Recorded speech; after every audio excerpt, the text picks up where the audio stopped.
If you're like me, you've seen a development on Instagram Reels with amusement and shock because on that one hand, it's really true and funny what they say. At the other point, it's what we've been taught is literal racism in the last couple of years.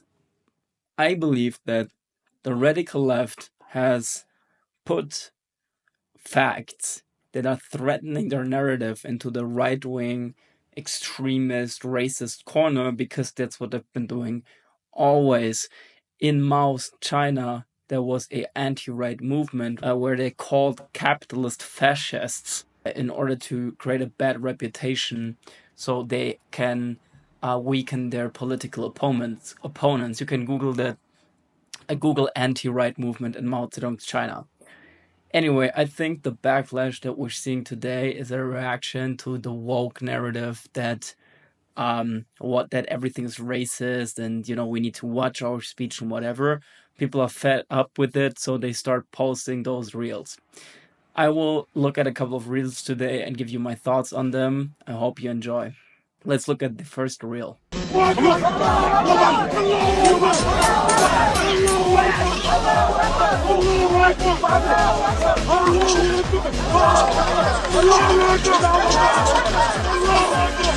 The reel from EU chat here is, if you ask any European, the sad reality that we live in today. So I come from Frankfurt, which is the highest, has the highest migration numbers in Germany, also has the highest criminality rate. Anybody who lives in the city probably knows the connection pretty strongly, like I do. And yeah, the cousin of my dad was actually stabbed by a Moroccan that she was together with, and he stabbed her and their son because he couldn't live with the fact that she was seeing another man. And yeah, it's unfortunately the truth that we live in today. Let's look at the next reel.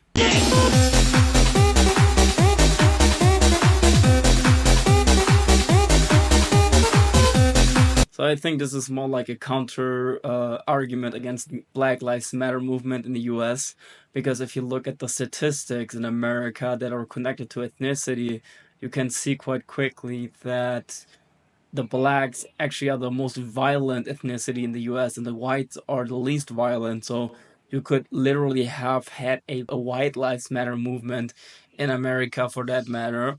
And yeah, this is again for me just evidence that people are getting fed up with the narrative that the left wing has put upon them, that they don't want to be seen as racist for simply stating facts. I mean, in the US and in Europe today, still we have this like thinking that you should be ashamed for being white, that you're racist, that you're colonialist.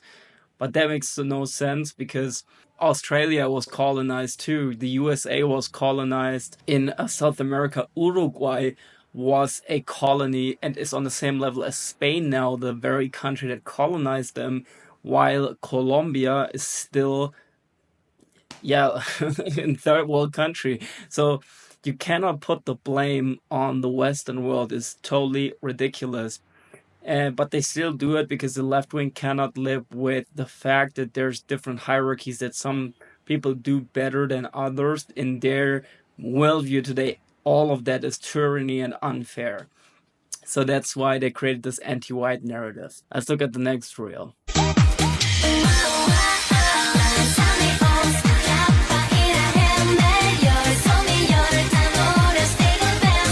So this, I actually accidentally sent this to a black guy, American, that I met a couple of weeks ago, and I didn't want to send him that, and he thought I was totally racist, and he unfollowed me and basically quit the friendship. But look, I don't even have anything against blacks in America or wherever, but I think that these statistics are worth looking at. So he called that pseudoscience. I don't think so, because again, if you look at the development of Africa as a whole, it's so much lower than other continents or and countries who've been also colonized. Like South America is much more developed than Africa, and on a grand scheme. And why is that the case? It could have to do with IQ. Obviously, IQ is not only genetic, even though I think there's probably going to be a genetic part to it, because that's just biology, but there's probably also going to be like malnutrition, stuff like that, are obviously going to negatively influence the IQ of a nation. Now, the thing is that we've been told in Europe, especially, that those are all skilled workers that are coming from Africa. But if they have an IQ of 65, the question is, are they really as skilled as people told us? And personally, I don't think so. So yeah, I will load up a couple of more videos like this because I think those reels are super funny and worth reacting to. Subscribe to my channel if you want to see them. We live in a cultural crisis, especially in Europe. In the US, they're on a better way now, but in Europe, men are still weak. A lot of the political issues that you see today are due to a lack of masculine energy, a lack of masculine initiation, and it's been a counterplay of the media and the politics telling men that they're dangerous and bad, and men following this game, so they have trouble meeting women. I've created a coaching business for men to help them find back to their masculinity, build healthy relationships with women, and become maximally attractive so they can date the women they actually want to date. If that sounds cool to you, you can schedule a free coaching call with me to try out my work. I'm pretty sure it will help you. You have nothing to lose. You will find the link in the comments.